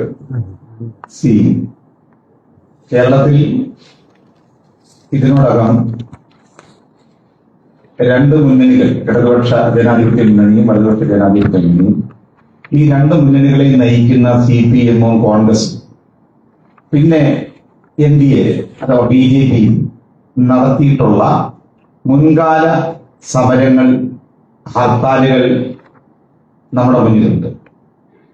അത്തരം രാഷ്ട്രീയ പാർട്ടികൾ നടത്തിയ ഹർത്താലുകളുടെ വളരെ അക്രമാസക്തമായ ഹർത്താലുകളുടെ അനുഭവങ്ങൾ മുമ്പിലുള്ളപ്പോൾ ലക്ഷക്കണക്കിന് കോടിക്കണക്കിന് രൂപയുടെ നഷ്ടമുണ്ടാക്കിയ അത്തരം ഹർത്താലുകളിൽ നിന്ന് ഭിന്നമായി ഒരു ഹർത്താൽ ന്യായമായ ഒരു വിഷയത്തിൽ, ഒരു മനുഷ്യാവകാശ ലംഘനത്തിൽ, ഒരു ദലിത് വിദ്യാർത്ഥി കൊല ചെയ്യപ്പെട്ട വിഷയത്തിൽ നിതിൻ രാജ് നീതി ലഭിക്കണം എന്ന് പറഞ്ഞുകൊണ്ട് കേരളത്തിലെ ദലിത് ആദിവാസി സംഘടനകൾ, സമുദായങ്ങൾ സംയുക്തമായി നടത്തിയ ഈ ഒരു പ്രക്ഷോഭം കേരളത്തിന്റെ ജനകീയ സമരങ്ങൾക്കും കേരളത്തിലെ ഹർത്താൽ എന്ന സമര രീതിക്കും വളരെ നൂതനവും വ്യത്യസ്തവുമായ ഒരു ഭാവുകത്വം നൽകുന്ന ഒന്നാണ്. എന്ന് പറഞ്ഞാൽ വളരെ പീസ്ഫുള്ളായി കേരളത്തിൽ ഇതുവരെ നടന്ന ഹർത്താലുകളിൽ വെച്ച് ബസ്സുകൾ തകർക്കാതെ, പൊതുമുതലുകൾ നശിപ്പിക്കാതെ, വ്യക്തികളെ ആക്രമിക്കാതെ ഏറ്റവും പീസ്ഫുള്ളായി നടന്ന ഒരേ ഒരു ഹർത്താൽ. അപ്പൊ അങ്ങനെ ഡെമോക്രാറ്റിക്കായി, നോൺ വയലന്റായി, പീസ്ഫുള്ളായി ഹർത്താൽ പോലുള്ള ഒരു സമരത്തെ നടത്താമെന്ന് മാതൃക കാണിച്ച ഒരു സമരത്തെയാണ് ഇവിടെ വളരെ ബോധപൂർവം തെറ്റിദ്ധരിപ്പിച്ചുകൊണ്ട് വ്യാജ പ്രചരണങ്ങൾ നടത്തുന്നത്. നോക്കൂ, ദലിത് സമൂഹം പോലീസിൽ നിന്ന് പ്രതീക്ഷിച്ച നീതി കിട്ടാതെ വന്നപ്പോൾ ഗവൺമെന്റിൽ നിന്ന് പ്രതീക്ഷിച്ച നീതി, കുറ്റവാളികളെ കണ്ടെത്തുക, ഒരു ദലിത് വിദ്യാർത്ഥി ആയതുകൊണ്ട് തന്നെ കൊല ചെയ്യപ്പെട്ട ഈ വിഷയത്തിൽ atrocities, prevention of atrocities act പോലുള്ള ശക്തമായ നിയമം നമ്മുടെ രാജ്യത്തുണ്ട്. പക്ഷേ നിതിൻ രാജിന്റെ ഈ കൊലയിൽ FIR ഇട്ടപ്പോൾ ഇതുവരെ ഒരു SC വിഭാഗത്തിൽപ്പെട്ടവൻ അനീതിക്ക് വിധേയനായാൽ, അപമാനിക്കപ്പെട്ടാൽ, കൊല ചെയ്യപ്പെട്ടാൽ പരസ്യമായി കോളേജിൽ ഏതാണ്ട് 5 മാസക്കാലമായി ഇൻസൾട്ട് ചെയ്യപ്പെട്ടതിന്റെ കാരണം ഒന്ന് ജാതിയാണ്, വംശമാണ്, നിറമാണ് എന്ന് വ്യക്തമാണെന്നിരിക്കെ പ്രിവെൻഷൻ ഓഫ് അട്രോസിറ്റീസ് ആക്ട് അനുസരിച്ച് ഒരു വകുപ്പ് പോലും ചാർജ് ചെയ്യാതെയാണ് പ്രതികളെ, കുറ്റവാളികളെ രക്ഷപ്പെടുത്താൻ പോലീസ് ശ്രമിച്ചത്, ഭരണകൂടം ശ്രമിച്ചത്. അത്തരം വലിയൊരു കടുത്ത അനീതി ഒരു സമൂഹം അനുഭവിക്കുമ്പോൾ സ്വാഭാവികമായിട്ട് അതിലുള്ള വൈകാരികമായ ഒരു ജനതയുടെ പ്രതിഷേധം, നീതിക്ക് വേണ്ടിയുള്ള അവരുടെ ആവശ്യമാണ് സമരമായി മാറിയത്. പക്ഷെ ആ സമരത്തിൽ നിങ്ങൾ നോക്കൂ, അതിനകത്ത് കാണിച്ച വ്യത്യാസം. ആചാര സംരക്ഷണത്തിന്റെ പേരിൽ ശബരിമല സ്ത്രീ പ്രവേശവുമായി ബന്ധപ്പെട്ട് 2019 ഒരു സമരം കേരളത്തിൽ അരങ്ങേറി. ഹർത്താൽ നടത്തിയത് കേരളത്തിലെ യാഥാസ്ഥിതിക വരേണ്യ സമുദായമാണ്. മുഖ്യമന്ത്രി പിണറായി വിജയനെ ആ സമരത്തിന്റെ ഭാഗമായി നാമജപ ഘോഷയാത്രക്കിടയിൽ ജാതി പേര് പറഞ്ഞ് ആക്ഷേപിക്കരുത്. അത് ഞാൻ ആവർത്തിക്കുന്നില്ല എന്താ പറഞ്ഞത്. കേരള മുഖ്യമന്ത്രിയുടെ ജാതി, പിന്നോക്ക ജാതി വെച്ച് എത്ര മോശപ്പെട്ട ആക്ഷേപങ്ങൾ നടത്തിക്കൊണ്ടാണ്, തെറിയഭിഷേകം നടത്തിക്കൊണ്ടാണ് ആ സമരം അരങ്ങേറിയത്. നിങ്ങളുടെ മുന്നിലില്ലേ റിപ്പോർട്ട്? 1.4 കോടി രൂപയുടെ നഷ്ടമാണ് ആ ഹർത്താലിൽ കേരളത്തിലുണ്ടായത്. 79 KSRTC ബസ്സുകളാണ് തകർത്തത്. 7 പോലീസ് ജീപ്പുകളാണ് പൂർണ്ണമായി എറിഞ്ഞ് തകർത്ത് തരിപ്പണമാക്കിയത്. 15ഓളം വ്യക്തികളെയാണ് വഴിപോക്കരെ ആ സമരത്തിന്റെ ഭാഗമായി തലയെറിഞ്ഞ് പൊട്ടിച്ചത്. ഇത്ര നീചമായ അക്രമാസക്തമായ ഒരു സമരം നടത്തിയ കേരളത്തിൽ അന്ന് കേരള ഹൈക്കോടതി ഉണ്ടല്ലോ, എന്താണ് സുവോ മോട്ടോ കേസ് എടുക്കാതിരുന്നത്? ഇവിടെ അങ്ങനെ ഒന്നുമില്ല. വളരെ പീസ്ഫുൾ ആയിട്ടുള്ള ഒരു സമരത്തിൽ പെട്ടെന്ന് കേരള ഹൈക്കോടതിയിലെ 2 ജഡ്ജിമാരുടെ നീതിബോധം ഉണർന്നെണീക്കുകയും 3 മണിക്ക് മുമ്പ് റിപ്പോർട്ട് തരണം എന്ന് ആക്രോശിക്കുകയും എന്നിട്ട് ഇപ്പോൾ കേസെടുക്കുകയും ചെയ്തിരിക്കുന്നു ഞങ്ങളുടെ പേരിൽ. ഇവിടെ പോലീസ് കാണിച്ചത് ജാതീയമായ വിവേചനമാണ്. ഈ കാര്യങ്ങളെ മൊത്തം കേസ് നടത്തിപ്പിൽ സ്റ്റേറ്റ് പോലീസ് ആഭ്യന്തര വകുപ്പ് നടത്തിയത് കേസ് തേച്ച് വെച്ച് കളയാൻ വേണ്ടിയുള്ള കൃത്യമായ ഗൂഢാലോചനയാണ് ഏർപ്പെട്ടത്. അത് വ്യക്തമാണ് എല്ലാ കാര്യങ്ങളിലും. ഈ പോലീസ് കോളേജ് അധികൃതര് റാമും അതേപോലെ സംഗീത നമ്പ്യാരും കോളേജ് പ്രിൻസിപ്പാളും മറ്റ് അധ്യാപകരും കാണിച്ചത് ജാതിയുടെ പേരിലുള്ള കടുത്ത വിവേചനമാണ്, വംശീയതയാണ്. ഇപ്പോൾ കേരള ജുഡീഷ്യറിയുടെ ഭാഗത്തു നിന്നും ഈ നിലപാടിൽ ഞങ്ങൾ അനുഭവിക്കുന്നത് കടുത്ത വിവേചനവും ജാതിപരമായ പക്ഷപാതപരമായ നീതിരഹിതമായ ഒരു നടപടിയുമാണ് എന്ന് പറയാതിരിക്കാൻ നിർവാഹമില്ല. ഇത് അങ്ങനെയായിരുന്നെങ്കിൽ പല സന്ദർഭത്തിലും ഈ ജുഡീഷ്യറി പെരുമാറേണ്ടതാണ്. അത് ദലിതരോട് മാത്രം ഒരു സമരം നടത്തുമ്പോൾ ഇത്തരത്തിൽ ഒരു സമീപനം എടുത്ത് കോടതി പുനഃപരിശോധിക്കണം. നീതിരഹിതമായ സമയം ജുഡീഷ്യറി ചെയ്യേണ്ടത് അങ്ങനെയല്ല, നീതിയുടെ പക്ഷത്ത് നിൽക്കണം. മറ്റൊന്ന്, ഈ നടപടിയിലൂടെ വിക്ടിമിനെ എംപവർ ചെയ്യാറുണ്ട്. നമ്മുടെ ജുഡീഷ്യൽ പ്രാക്ടീസിന്റെ ഒരു തത്വം എന്ന് പറയുന്നത് ആർട്ടിക്കിൾ 21 ജീവനും സ്വത്തിനും സംരക്ഷണം കൊടുക്കുക, ആർട്ടിക്കിൾ 14 നിയമത്തിന് മുമ്പിൽ തുല്യത. ഇതൊക്കെ വെച്ച് നോക്കുമ്പോൾ പ്രത്യേകിച്ച് SC/ST വിഭാഗത്തിൽ പ്രത്യേക പരീക്ഷ കൊടുക്കുന്ന ആർട്ടിക്കിൾ 17 ഇതൊക്കെ മനസ്സിലാക്കാൻ ബാധ്യതപ്പെട്ട ഒരു ജഡ്ജി ജുഡീഷ്യൽ പ്രാക്ടീസ് ഭാഗമായി ചെയ്യേണ്ടത് ഈ വീക്കായിട്ടുള്ള വിക്ടിംസിന്, മാർജിനലൈസ്ഡ് ആയിട്ടുള്ള വിക്ടിം സ്ത്രീ ആണെങ്കിൽ, അതേപോലെ ദലിതാണെങ്കിൽ, ആദിവാസിയാണെങ്കിൽ അവർക്ക് നിയമപരമായി ഇത് റൈറ്റ് എൻജോയ് ചെയ്യാൻ, എസ്റ്റാബ്ലിഷ് ചെയ്യാനുള്ള ദൗർബല്യത്തെ എംപവർ ചെയ്തുകൊണ്ട് സഹായിക്കണം എന്നതാണ് ജുഡീഷ്യറിയുടെ ഒരു ധാർമ്മികമായ ഉത്തരവാദിത്തം. അപ്പൊ വിക്ടിമൈസ് ചെയ്യപ്പെടുന്ന വ്യക്തികളുടെ പക്ഷത്ത് നിന്നുകൊണ്ട് അവർക്ക് അനുകൂലമായ നിയമം അനുകൂലമാക്കി പ്രവർത്തിക്കാൻ അവരെ എംപവർ ചെയ്യേണ്ട സ്ഥാനത്ത് കേരള ഹൈക്കോടതി ചെയ്തിരിക്കുന്നത് ഈ നിയമലംഘനം നടത്തിയ, ജാതിപീഡനം നടത്തിയ മറുപക്ഷത്തെ സപ്പോർട്ട് ചെയ്യുന്ന, അത്തരം അനീതികൾ യഥേഷ്ടം അരങ്ങേറാൻ ധാർമ്മികമായി പിന്തുണ കൊടുക്കുന്ന, അങ്ങേയറ്റം കോൺസ്റ്റിറ്റ്യൂഷണൽ മൊറാലിറ്റിയെ ലംഘിച്ചുകൊണ്ടുള്ള ഒരു നടപടിയാണ് ജുഡീഷ്യറിയുടെ ഭാഗത്തുനിന്ന് ഉണ്ടായത് എന്ന് പറയാൻ ആഗ്രഹിക്കുന്നു. പിന്നെ ഈ കാര്യത്തിൽ കേരളത്തിലെ മീഡിയാസ് ഒറ്റ കാര്യം പറയുന്നതിലൂടെ തിരുവല്ല കാര്യം പറഞ്ഞു. സത്യത്തിൽ മീഡിയ പ്രവർത്തകർ അങ്ങേയറ്റം ധാർമ്മികമായ ഉത്തരവാദിത്തമുള്ള, ജനങ്ങളോട് പ്രതിബദ്ധത പുലർത്തേണ്ട ഒരു തൊഴിലാണ് മാധ്യമ പ്രവർത്തനം. അങ്ങനെയുള്ള ഒരുപാട് മാധ്യമ പ്രവർത്തകരെ ഇന്ത്യയിൽ വിട്ടിട്ട് ഞങ്ങൾക്കറിയാം. പ്രത്യേകിച്ച് ഇത്തരത്തിലുള്ള ദലിത്, ആദിവാസി, ന്യൂനപക്ഷ വേട്ടകൾ നടക്കുമ്പോൾ ജനങ്ങളുടെ പക്ഷത്ത് നിന്ന് നിർഭയമായി നിലപാടെടുത്തതിന്റെ പേരിൽ വേട്ടയാടപ്പെട്ട ഒരുപാട് മാധ്യമ പ്രവർത്തകർ നമ്മുടെ മുമ്പിലുണ്ട്. പക്ഷെ ഇവിടെ എന്താ സംഭവിച്ചത്? 2 വ്യക്തികൾ അല്ലെങ്കിൽ ഒരു സ്ത്രീ വരുന്നു, അവർ രോഗിയാണെന്ന് പറയുന്ന സമയത്ത് ഉത്തരവാദിത്തപ്പെട്ട ഒരു മാധ്യമ പ്രവർത്തക ചെയ്യേണ്ടത് എത്രയും വേഗം അവരെ സഹായിക്കാൻ വേണ്ടി പോലീസിൽ ഇൻഫർമേഷൻ കൊടുത്ത് അവർക്കൊരു വാഹനം തരപ്പെടുത്തി അവരെ ഹോസ്പിറ്റലിൽ എത്തിക്കാൻ വേണ്ടി ചെയ്യേണ്ടതിന് പകരം ഒരു സെൻസേഷണൽ ന്യൂസ് എത്തിക്കാൻ വേണ്ടി നിങ്ങൾ വരൂ, അഭിനയിക്കൂ എന്ന് പറഞ്ഞിട്ട് അവരെ കൊണ്ടുവന്ന് നാട്ടുകാരുടെ മുമ്പിൽ നിർത്തി അവരുടെ നേരെ ക്യാമറ വിളിച്ച് അവരെ പറയുന്ന കാര്യങ്ങൾ കേൾപ്പിച്ച് ഒരു വാർത്ത ഉണ്ടാക്കാൻ വേണ്ടി നടത്തിയ അധാർമികമായ ഒരു പ്രവൃത്തിയാണ് തിരുവല്ലയിൽ സത്യത്തിൽ അരങ്ങേറിയത്. അങ്ങനെയല്ലായിരുന്നു KSRTC ബസ് അടക്കിയത്. അവര് എന്നാ രോഗിയാണെന്ന് ഞങ്ങളോടെങ്കിലും പറയേണ്ട ഉത്തരവാദിത്വം സമരക്കാരോട് ഇതാ ഒരു മാധ്യമക്കാർ അവർ പറയാം, ഇത് ഇങ്ങനെയാണ്, ഒരു ക്യാൻസർ പേഷ്യന്റ് ആണ് എന്നൊന്ന് റിവീൽ ചെയ്തിരുന്നുവെങ്കിൽ ദ മൊമെന്റ്, കാരണം കേരള ഒട്ടത്തിൽ ഞങ്ങൾ അങ്ങനെ പെരുമാറിയത്. പക്ഷെ അത് മറച്ചു വെച്ച് ഇങ്ങനെ നാടകം കളിക്കേണ്ട കാര്യം ഉണ്ടായിരുന്നില്ല. കേരളത്തിന്റെ നമ്മുടെ മാധ്യമ സംസ്കാരത്തിന് നാണങ്ങൾ ഉണ്ടാക്കുന്ന ഒരു നടപടിയാണ് അവിടെ അരങ്ങേറിയത്. അപ്പൊ എന്താണെങ്കിലും അതിൽ പുനഃപരിശോധന നടത്താൻ കേരളത്തിലെ മാധ്യമങ്ങൾ തയ്യാറാണെന്ന് കൂടിയാണ് അഭിപ്രായപ്പെടുന്നത്. നിങ്ങളുടെ അഭിപ്രായം കൂടെ കേൾക്കണം. ഏത് തരത്തിലുള്ള ചോദ്യങ്ങളും ചോദിക്കാം. ഞങ്ങളുടെ ഭാഗത്തുള്ള വീഴ്ചകൾ തുറന്നു പറയാം.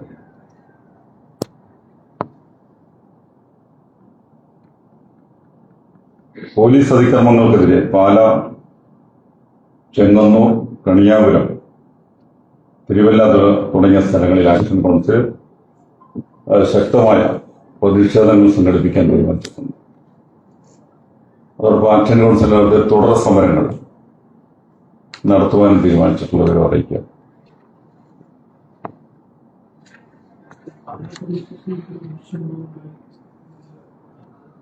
പല പോലീസ് സ്റ്റേഷനിൽ സ്ത്രീകൾ 5 സ്ത്രീകളടക്കമുള്ള ആളുകൾ അവർ വഴി സൈഡിൽ നിന്ന് പ്ലാക്കാർഡൊക്കെ പിടിച്ച് നിൽക്കുകയാണ്.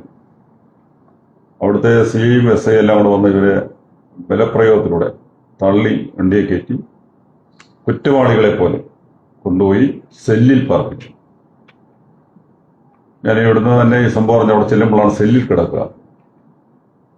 സമരക്കാര് വളരെ മോശമായിട്ട് അവരോട് പെരുമാറി. നിന്നെയൊക്കെ ജീവിതത്തിൽ ഇനി വെട്ടം കാണിക്കലെന്നാണ് പറയുന്നത് പോലീസുകാർ പറയുന്നത്. അത്തരം വളരെ മോശമായ സമീപനം, സ്ത്രീകളോടൊക്കെ വളരെ മോശമായ സമീപനം, വളരെ പിടിച്ച് വലിക്കുക. പോലീസ് റൂളിൻ്റെ അകത്ത് ഒരാളുടെ ശരീരത്തോടാൻ ഒരുത്തിനും അവകാശമില്ല. അങ്ങനെ ശരീരത്ത് ബലപ്രയോഗത്തിലൂടെ അനാവശ്യമായി തൊട്ടാൽ പണ്ടത്തെ പട്ടികജാതിക്കാരൊക്കെ നോക്കുകയായിരുന്നു. ഇപ്പോൾ അത് നോക്കത്തില്ല. ജയിലിലെ കൊണ്ട് പോകേണ്ടി വന്നാൽ പോകുന്നുള്ളതേ ഉള്ളൂ. അത് പോലീസുകാരോട് ഞങ്ങൾ പറഞ്ഞിട്ടുണ്ട്. കാരണം വലിച്ചെറിയാണ് പോലീസ് ഓഫീസർമാർ. അത് ഞങ്ങൾ നിയമപരമായി അത് കൈകാര്യം ചെയ്യും. മാത്രമല്ല ഇത്തരം പോലീസ് ഓഫീസർമാരെ ഞങ്ങൾ തിരിച്ചറിഞ്ഞിട്ടുണ്ട്. അത് ഞങ്ങൾ പൊതുസമൂഹത്തിൽ അവരുടെ വിവരങ്ങൾ അവതരിപ്പിക്കുന്നുണ്ട്.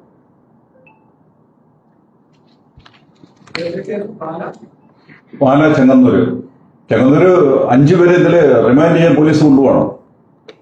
കോടതിയുടെ സൂക്ഷ്മമായ നിരീക്ഷണത്തിൽ അറസ്റ്റ് ചെയ്ത സമയവും കഴിഞ്ഞാണ് അവരെ റിമാൻഡ് കോടതി ഹാജരാക്കുന്നത്. അങ്ങനെ കേസെടുക്കേണ്ട യാതൊന്നുമില്ല. കോടതി അവർക്ക് ജാമ്യം കൊടുത്തു, റിമാൻഡ് ചെയ്യാൻ കൊണ്ടുപോയത് 5 പേര്. തിരുവല്ലയിൽ ഉണ്ടായ സംഭവങ്ങൾ നമുക്കറിയാം. തിരുവല്ലയിൽ BNSന്റെ 110 സെക്ഷനാണ് ഇട്ടിരിക്കുന്നത്. വധശ്രമം, ക്യാൻസർ രോഗിയെ വധിക്കാൻ ശ്രമിച്ചു. 4 രോഗി. അത് സംഘടനയുടെ അദ്ദേഹത്തിന്റെ ഭാഗത്ത് സംസാരത്തിൽ എന്തെങ്കിലും വീഴ്ച ഉണ്ടായെങ്കിൽ ഞങ്ങളത് ഒരിക്കലും ന്യായീകരിക്കുന്നില്ല. പക്ഷേ രോഗി എന്നറിഞ്ഞതിന് ശേഷം എന്തെങ്കിലും പറയുന്ന ഒരു വീഡിയോ ക്ലിപ്പ് നിങ്ങൾക്കൊന്ന് കാണിക്കാൻ പറ്റും. ആ സ്ത്രീ പറയുന്നുണ്ട് അവസാനം, ഞങ്ങളിങ്ങനെ ക്യാൻസറാണ്. പിന്നീട് സംസാരിച്ചിട്ടില്ല. അതിലൊരു അബദ്ധം സംഭവിച്ചിട്ടുണ്ട്. അപ്പൊ ചെങ്ങന്നൂര്, തിരുവല്ല, പാല, കണിയാപുരം എന്നുള്ള സ്ഥലം നിങ്ങൾ സോഷ്യൽ മീഡിയയിൽ കണ്ടു കാണും. അവിടെ ഒരു ACP വഴിയിൽ നിൽക്കുന്ന ആളുകളെ പോലും വലിച്ചെറിയില്ല. ഇക്കാലത്ത് ആരാ ഇയാൾക്ക് ലൈസൻസ് കൊടുത്തത്? അത് ഞാൻ കൂടെ അറിയട്ടെ. ഇവിടെ നിയമ സംവിധാനം ഉണ്ടോ ഇല്ലെന്ന് പോലീസുകാരെയും കൂടെ ഞങ്ങൾ പഠിപ്പിക്കും. ഇപ്പൊ പോലീസ് എന്തും കാണിക്കാവുന്നൊരു തോന്നൽ, അത് പഴയ കാലത്തിൽ തോന്നൽ. ഞങ്ങൾക്ക് വഴി നടക്കാൻ സ്വാതന്ത്ര്യമില്ലായിരുന്ന ആളുകളാണ്, വിദ്യാഭ്യാസം ചെയ്യാൻ സ്വാതന്ത്ര്യമില്ലായിരുന്ന ആളുകളാണ്. അവർ ആ ആളുകളുടെ കൊച്ചുമക്കളെ ഇപ്പം BDSനും BVSനും ഒക്കെ പഠിക്കുന്നു. ഞങ്ങൾക്ക് പ്രധാനം പറയാനും സമരം ചെയ്യാനും ഒക്കെ ഉള്ള സാഹചര്യം ഇപ്പൊ കേരളത്തിൽ ഇല്ലെന്ന് പറഞ്ഞാൽ അത് കൈവച്ചാൽ മതിയെന്ന് ഞങ്ങളിപ്പോൾ പറയും. ആ സമൂഹമായി വളർന്നിട്ടുണ്ട്. അതിലേക്കാണ് കേരള പോലീസ് ഞങ്ങളോട് ക്രൂരത കാണിച്ചത്. ഞങ്ങളെല്ലാം പേരും ഇപ്പൊ കേസെടുത്തിരിക്കുകയാണ്. വധശ്രമത്തിനൊക്കെയാണ് കേസെടുക്കുന്നത് വഴി നിന്ന ആളുകൾ പേരി. അപ്പൊ ആദ്യമായിട്ട് ഹർത്താൽ നടക്കുകയാണ് കേരളത്തിൽ. അതുകൊണ്ട് ഞാൻ തുടക്കത്തിൽ അങ്ങനെ പറഞ്ഞത്. വലിയ മോശപ്പെട്ട സമരങ്ങൾ. ഇപ്പൊ ആകപ്പാട് 27 കേസെടുത്തിരിക്കുന്നു. മൊത്തം ആയിരക്കണക്കിന് പ്രതികളുണ്ടായിട്ട് 49 പേര് വേണമെന്ന് പറഞ്ഞു ഒരു കേസിൽ പ്രതികളായിട്ട്. ഇപ്പൊ കറീച്ചാൽ സ്റ്റേഷനിൽ ഒരു കേസ് റിമാൻഡ് ചെയ്ത് കൊണ്ടുപോയതാണ്. അവിടെ ചെന്നപ്പം അപ്പോൾ പിന്നെ പ്രതി പറഞ്ഞു, പോലീസുകാർ പ്രതികളെ അകത്ത് നിർത്തിയിരിക്കുക, തല്ലുവിടെന്ന് പറഞ്ഞ ആളോട് എത്തുന്ന പറഞ്ഞ് എന്നെ തല്ലിയിട്ടൊന്നുമില്ലെന്നോ ഇവരാര്. ഇപ്പൊ ജാമ്യം കൊടുത്തു വിട്ടു. റിച്ചാൽ പോലീസ് നടന്ന സംഭവം. അപ്പൊ പോലീസിന് എന്താണ് ഇത്ര ഞങ്ങളോട് വിരോധം, ഗൂഢാലോചന, എന്താണ് അതിന് പിന്നിൽ എന്നുള്ളത് ഞങ്ങൾ പൊതുസമൂഹത്തിന് മുമ്പ് ചോദിക്കാൻ ആഗ്രഹിക്കും. നിതിൻ രാജിന്റെ വിഷയത്തിൽ മാധ്യമങ്ങളുടെ വലിയ പിന്തുണ ഞങ്ങൾക്കുണ്ടായിരുന്നു. ചുരുക്കം ചില ഒറ്റപ്പെട്ട സംഭവങ്ങൾ ഒഴിച്ച് ഏതെങ്കിലും ഒരു സംഭവം നിങ്ങൾക്ക് ഒന്ന് കാണിക്കാൻ പറ്റുമെങ്കിൽ ഈ കേരളത്തിൽ നടന്നുള്ള മുഴുവൻ സമരങ്ങളുടെയും സംഘർഷങ്ങളുടെയും വീഡിയോ ഞങ്ങൾ ശേഖരിച്ചിട്ടുണ്ട്. നേരത്തെ ഞങ്ങൾ നിർദ്ദേശം കൊടുക്കുന്നു, എല്ലാത്തിൻ്റെ ഫോട്ടോസ് എടുക്കുന്നു. ഇന്നെല്ലാ പട്ടികധികാരനെയും നല്ല മൊബൈലുണ്ട്, കൃത്യമായി ഫോട്ടോ എടുക്കുന്നുണ്ട്. ഈ പോലീസ് പറയുന്ന ഒന്നുമല്ല ഇതിന്റെ വസ്തുത, അത് ആവശ്യമുള്ളവർക്ക് ഇങ്ങനെ നൽകുന്നതാണ്. തിരുവല്ലയിലെ സംഭവം, കണിയാപുരത്തെ സംഭവം, പാലയിലെ ഉൾപ്പെടെയല്ല. എന്തെങ്കിലും ചോദിക്കണോ? ഈ കടിയാപുരത്ത് നോക്കുക, പോലീസ് ഓഫീസർ പെരുമാറിയത് ക്രിമിനലിനെ പോലെയാണ്, ഒരു പോലീസുകാരന്റെ പെരുമാറ്റ രീതിയിലല്ല. കാരണം സംഘടനാ നേതാക്കളുടെ കോളറെ പിടിച്ച് വലിച്ചിഴച്ച് വണ്ടിക്കകത്തോട്ട് പോയി പിടിച്ചു തള്ളി തല്ലുക, ആക്രമിക്കുക എന്നൊക്കെ പറയുന്നത് എങ്ങനെയാണ്? നിങ്ങൾക്കറിയാം, 2008, 2009 ABVP-ക്കാർ കേരളത്തിൽ ഒരു സമരം നടത്തി. ചെറിയൊരു ലാത്തിച്ചാർജ് ഉണ്ടായി. അതിനെതിരെ പിന്നീട് RSS-ഉം അതേപോലെ യുവമോർച്ചയെല്ലാം കൂടി നടത്തിയ സമരത്തിലാണ് ഒരു പോലീസ് ജീപ്പ് ഡ്രൈവറെ തല്ലിക്കൊന്നു കേരളത്തിൽ. അദ്വാനി കേരളത്തിൽ വന്നു. ആയിരക്കണക്കിന് ABVP-ക്കാരെ അല്ലെ BJP-ക്കാരെ അറസ്റ്റ് ചെയ്ത സംഭവത്തിൽ LK അദ്വാനി ഈ ജയിലിൽ കിടന്നവരെ കാണാൻ തിരുവനന്തപുരത്ത് വന്ന സംഭവം നിങ്ങൾ ഓർക്കുന്നുണ്ടോ? പോലീസ് ജീപ്പ് ഡ്രൈവറെ തല്ലിക്കൊന്നു. 2 ഡസൻ പോലീസ് ജീപ്പുകളാണ് അന്ന് തകർത്തത്.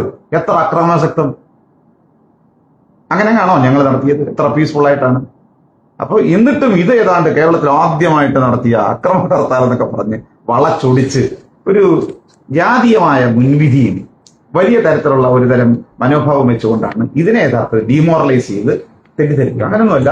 ഞങ്ങൾക്ക് കൃത്യമായ സമരം നടത്താൻ, അച്ചടക്കത്തോടുകൂടി സമരം നടത്താൻ, ആ സമരം വിജയിപ്പിക്കാൻ കഴിയും തെളിയിച്ച ഒന്നാണ്. ഈ സമരത്തിൽ പിന്തുണച്ച കേരളത്തിലെ വലിയൊരു സമൂഹം ഈ സമരത്തിന് അനുകൂലമായി നിന്നിട്ടുണ്ട്. അതിന് കേരളത്തിലെ പ്രബുദ്ധരായ ഇതിനെ അനുകൂലിച്ച ജനങ്ങളോട് ഞങ്ങൾ നന്ദി രേഖപ്പെടുത്തുകയാണ്. നിതിൻ രാജിന്റെ സമരവുമായി ബന്ധപ്പെട്ട്, ഹർത്താലുമായി ബന്ധപ്പെട്ട് വ്യാപകമായൊരു പിന്തുണ മീഡിയയുടെ പക്ഷത്തുനിന്നും കിട്ടിയിട്ടുണ്ട്. അതിനുള്ള അവരെ എല്ലാവരെയും ഞങ്ങൾ പ്രത്യേകമായി അഭിനന്ദിക്കുകയാണ്, അങ്ങനെ ഇടപെട്ടവർ. ഇതിനകത്ത് ഞങ്ങൾക്ക് ആക്ഷൻ കൗൺസിലിൻ്റെ ഒരു കാര്യം വ്യക്തമായി കേരളത്തോട് പറയാനുണ്ട്. ആദ്യം ഞങ്ങൾ അക്രമാസക്തമായ ആൾക്കൂട്ടമാണെന്ന് സ്ഥാപിക്കാൻ ശ്രമിച്ചു, അത് പരാജയപ്പെട്ടു. ഇപ്പോൾ നിതിൻ്റെ അച്ഛനെ പ്രേരിപ്പിച്ച്, അദ്ദേഹം മകൻ നഷ്ടപ്പെട്ട തകർച്ചയിൽ നിൽക്കുന്ന ഒരു മനുഷ്യനാണ്. ആ മനുഷ്യനെ വളഞ്ഞ വഴിയിലൂടെ സ്വാധീനിച്ച് ചില അഭിപ്രായങ്ങൾ അയാളെ കൊണ്ട് പറയിപ്പിച്ച് അതൊരു വലിയ കാര്യമാണെന്ന് സ്ഥാപിക്കുന്ന ഒരു പണിയിൽ ഇപ്പോൾ ഏർപ്പെട്ടിട്ടുണ്ട്. അതിലൊന്ന് അദ്ദേഹത്തെ കൊണ്ട് അദ്ദേഹത്തോട് പറയിപ്പിച്ചത് എന്ന് തന്നെയാണ് ഞങ്ങൾ പറയുന്നത്. കാരണമുണ്ട്. അദ്ദേഹവും ഞങ്ങളും തമ്മിലുള്ള സംഭാഷണത്തിൽ ഒരിക്കലും പറയാത്ത കാര്യങ്ങളാണ് ഇന്ന് അദ്ദേഹം പറഞ്ഞിട്ടുള്ളത്. അതിൻ്റെ പിന്നിൽ കൃത്യമായ ഇടപെടൽ നടന്നിട്ടുണ്ട്. അതിൻ്റെ പിന്നിൽ ആരാണെന്നും ഞങ്ങൾക്ക് വളരെ വ്യക്തമായ ബോധ്യമുണ്ട്. അപ്പോൾ അദ്ദേഹം പറഞ്ഞൊരു കാര്യം, ഈ പറഞ്ഞ ഹർത്താൽ അക്രമാസക്തമായത് ശരിയായില്ല. വീട്ടിലിരുന്ന് കാണുന്ന ഏതൊരാൾക്കും തോന്നും അക്രമാസക്തമായ ഹർത്താലാണ് നടന്നെന്ന്. അത് ചില മീഡിയകളിലൂടെ ക്രിയേറ്റ് ചെയ്തൊരു സ്റ്റോറിയാണ്. ആ സ്റ്റോറി വിശ്വസിച്ച് പോയത് കൊണ്ടാണ് ഹർത്താലിനെതിരെ അദ്ദേഹം സംസാരിക്കുന്നത്. യഥാർത്ഥത്തിൽ നേരിട്ടിത് കണ്ടിരുന്നില്ല. അദ്ദേഹത്തിൻ്റെ മകൻ മരിച്ചതിന് ആയിരക്കണക്കിന് പേർ പ്രതികളായ, ഇപ്പോൾ ജയിലിൽ മനുഷ്യർ കിടക്കുന്ന ഒരു വലിയൊരു സമരം, സമാധാനപരമായ സമരത്തെ അത് യാഥാർത്ഥ്യബോധത്തോട് കാണാനായിട്ടുള്ള ഒരു അവസരം നമ്മൾ കൊടുത്തില്ല. അതാണ് അതിൻ്റെ ഒരു കാരണമായി ഞങ്ങൾ മനസ്സിലാക്കുന്നത്.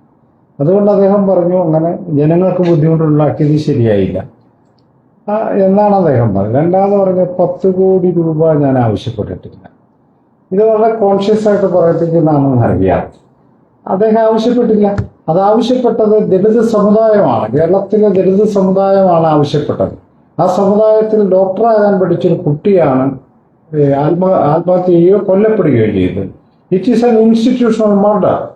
അതൊരു ഇൻസ്റ്റിറ്റ്യൂഷൻ നടത്തിയ കൊലപാതകമാണ്. ആ പയ്യൻ 4-ാം വർഷം, 5 വർഷം കഴിയുമ്പോൾ ഡോക്ടറായി, 26-27 വയസ്സോടുമ്പോൾ ഡോക്ടറായി വന്നാൽ ഇദ്ദേഹം ലോകത്തിലെ ഏറ്റവും പ്രധാനപ്പെട്ട ഒരു ഡോക്ടറായി മാറില്ല എന്ന് ആർക്കാ ഉറപ്പുള്ളത്?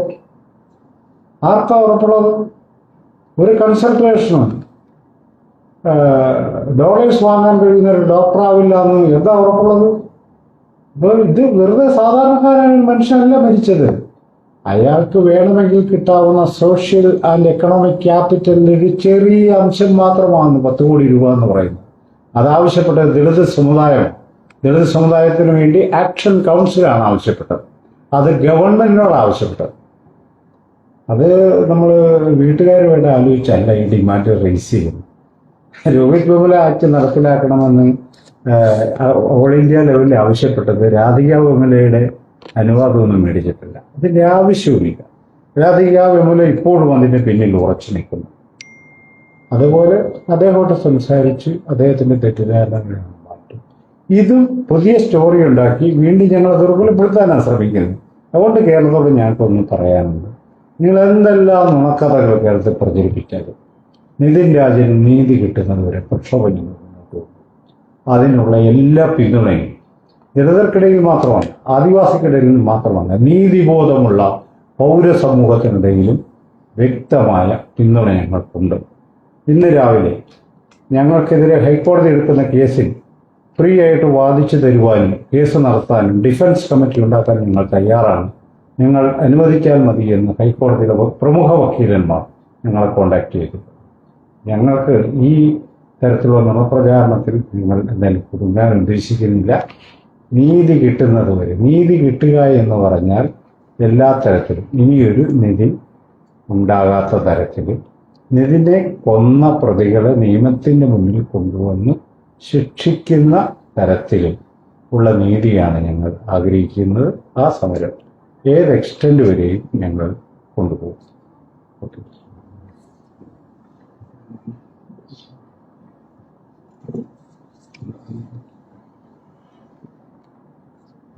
എല്ലാ കാര്യങ്ങളും ഉണ്ടോ?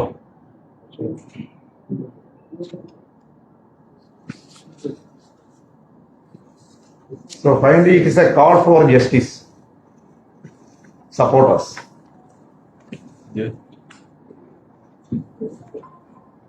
ഓക്കെ, താങ്ക് യു എല്ലാവർക്കും.